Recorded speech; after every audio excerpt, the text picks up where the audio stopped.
Hi, I'm Emily, your safety trainer, and in today's video, we'll be talking about forklift safety.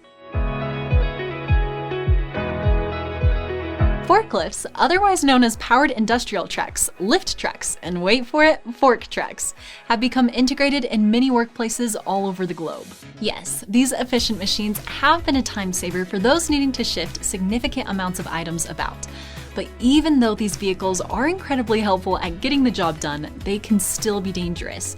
So it's important to understand all of their nuances. In this lesson, we'll get an overview of the types of forklifts found out there, recognize hazardous issues that could arise when using them, and what sort of protective equipment is necessary when dealing with these powerhouses. Don't miss out or you risk being left behind.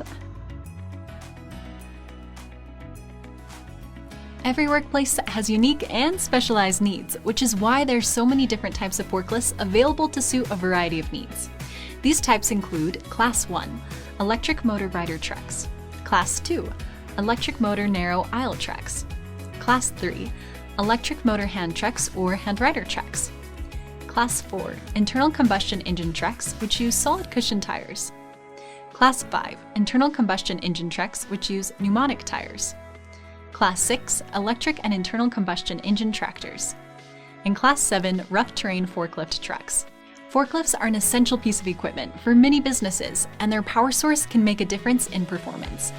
It's important to understand that there are two different categories when it comes to forklift power sources: electric batteries and internal combustion engines, each with their own advantages and disadvantages. Electric batteries include flooded lead acid or wet cell, gel cell lead acid or gel cell, absorbed glass mat or AGM, or lithium-ion, while internal combustion engines may be powered by gasoline, diesel fuel, liquid petroleum gas or LPG, or compressed natural gas. Depending on the requirements and the environment, you'll be able to select the right type of forklift for your needs. For more information on electric batteries, please refer to our forklift battery charging and forklift changing battery lessons. And for more on propane tanks for forklifts, please refer to our forklift propane tank safety lesson. When you're driving or working around a forklift, it's essential to be aware of potential hazards. While there are many that could present themselves, some of the most common include tipping due to the weight of a load or when driving up and down inclines, colliding with pedestrians or stationary objects due to blind spots, unsecured loads which may lead to crushing injuries, skidding over wet and or slippery floors, fire risks while refueling or charging batteries in the presence of sparks or other ignition sources, and runaway forklifts due to malfunctioning brakes or brakes not being engaged after parked. It is critical to remain cautious when operating a forklift and ensure that all safety protocols are followed correctly in order to mitigate any potential dangers. Wearing the proper personal protective equipment, or PPE, is essential to help minimize accidents when working in and around forklifts. While it may vary depending on worksite conditions, general PPE for plant attendees should include a hard hat, safety glasses or goggles, hearing protection, reflective vest or clothing, and steel-toed boots. Before any of this equipment is put on, it must be inspected carefully for wear and damage. Any worn or damaged pieces should not be used and must be reported to a supervisor so they can be repaired or replaced. Adopting this protocol will better ensure safety while reducing preventable injuries on site. When operating a forklift, safety should always be the #1 priority. Before starting your shift or beginning a workday, take the time to inspect your equipment. Make sure that all name and data plates are in place and legible, and if any attachments will be used in the course of operation, ensure that the data plate is updated accordingly. Additionally, be sure that all warning and safety labels are both present and legible. If something appears to be missing or illegible, report it to your supervisor immediately so that it can be addressed as soon as possible. Ensure that all replacements for missing or illegible items are done promptly for maximum safety on the job. All safety devices must be checked and confirmed to be in place and good condition. This includes seat belts or restraints, rollover protection structures, or ROPS, horns, backup alarms for reversing, warning lights, directional signals, brake lights, mirrors, and fire extinguishers. If any of those items appear to be missing or damaged, their supervisor should be notified immediately. Another important step is to making sure any applicable attachments are securely attached following the manufacturer instructions. Lastly, check that all fluid levels are at the recommended levels, and make sure hoses, coupling devices, hydraulic line batteries or propane tanks, and forks are not damaged in any way. If there are any damages, report them to your supervisor right away. Also, examine hoses, couplers, hydraulic lines, batteries, and propane tanks for any damage. Refill fluid levels as necessary according to the manufacturer's directions. Next, check tires for both wear and damage, as well as making sure they maintain proper tire pressure. Replace tires as needed in accordance with the manufacturer's instructions. If applicable, refill tires to manufacturer-recommended PSI levels. When this is done, your brakes and forks must be operating at their best abilities. If any wear or damage is found, be sure to report it to your supervisor right away. The final step before use is ensuring the owner's or operator's manual is where it belongs. If not, report this missing manual immediately. Doing this additional work up front will prevent costly delays and production later on down the line. If a forklift does not pass inspection, it's important to remove it from service and address any worn, damaged, or defective items. These repairs and replacements should only be carried out by trained and authorized employees who are familiar with the manufacturer's instructions. It's always wise to read through the manufacturer-provided owner's or operator's manual for your forklift. This will provide lots of useful information about how to look after your equipment and ensure that it remains safe for those using it. When driving a forklift, safety should be the top priority.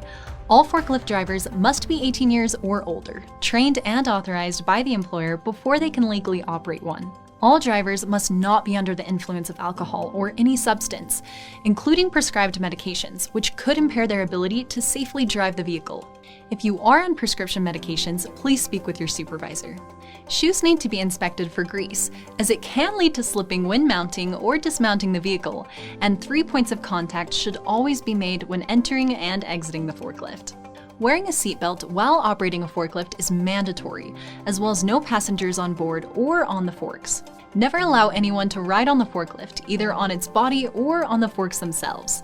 When operating a forklift, always be mindful of the manufacturer-recommended and company-posted speed limits. Slow down around wet, slippery floors when crossing aisles, turning, ascending, or descending grades, as these could potentially cause hazardous conditions. Additionally, maintain 3 check lengths between each forklift when multiple forklifts are driving in the same direction.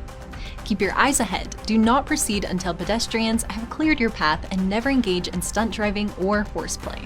Be sure that the floor can support both the forklift and any load it is carrying before passing forwardly. If attachments are being used with the forklift, be sure to abide by any instructions provided by the manufacturer for proper operation. Following this set of instructions strictly can help prevent unnecessary incidents from occurring in your workplace. When operating a forklift and you find that your view is obstructed, it's always best to have a spotter. It's always important to be traveling with the load trailing behind you if the load blocks the front view. When traveling in areas with limited or no lighting, try to use a forklift that has headlights so visibility is improved. If you're likely to be in an area with pedestrians, be sure to sound your horn before reversing as an alert of your presence. For more information regarding pedestrian safety, read our Forklift Safety Pedestrians lesson for guidance. As for safely moving loads, make sure to never exceed the forklift weight limit during pickup and transport, and secure loads as per company and manufacturer requirements before travel. When operating a forklift, it is essential to practice extreme caution when tilting loads. Never tilt a load forward except when you are picking it up, even if the load is elevated. When tiering or stacking, the backward tilt should be limited to what's necessary to stabilize the load. Additionally, you should never drive a forklift up to someone standing in front of a bench or stationary object, as they could be caught between the truck and the object. Under no circumstance should anyone walk under the lifted forks or lifted loads for safety reasons. Whenever you find yourself needing to leave a forklift unattended and will be 25 feet away from the forklift, or even when you are finished using, it is important that you secure it in a safe manner. This includes engaging the parking brake and turning off the power. Forks should be lowered until they make contact with the floor when the forklift is parked. For extra caution, wheels should also be blocked if there is an incline present. Taking this extra time and care to ensure that the forklift is safely parked can help reduce the chances of accidents happening while it is unoccupied. When traveling with a load, it is important to keep in mind some key safety principles. First, remember the stability triangle. This means that loads should be carried as low as possible for visibility and stability reasons. Second, when ascending or descending grades that are above 10%, forklifts carrying loads should travel with the load upgrade. When traveling downwards with a load, you should travel in reverse while facing the direction of travel. Just think about reversing a car. Forklifts are important pieces of equipment that are used in many industries to help with moving items and objects. It's important to note that they can be powered either by electricity or an internal combustible engine, so it's essential to make sure you know which type your company is using. To ensure everyone's safety, all forklifts should be inspected weekly and must always be operated according to the manufacturer's instructions, as well as company policies and procedures. If you have any questions about your forklift, don't hesitate to ask your supervisor for help. Taking these steps will help reduce the risk of any accidents or injuries happening on the job. That's all for today's lesson. If you like this video, look for us on social media, and remember, stay safe out there.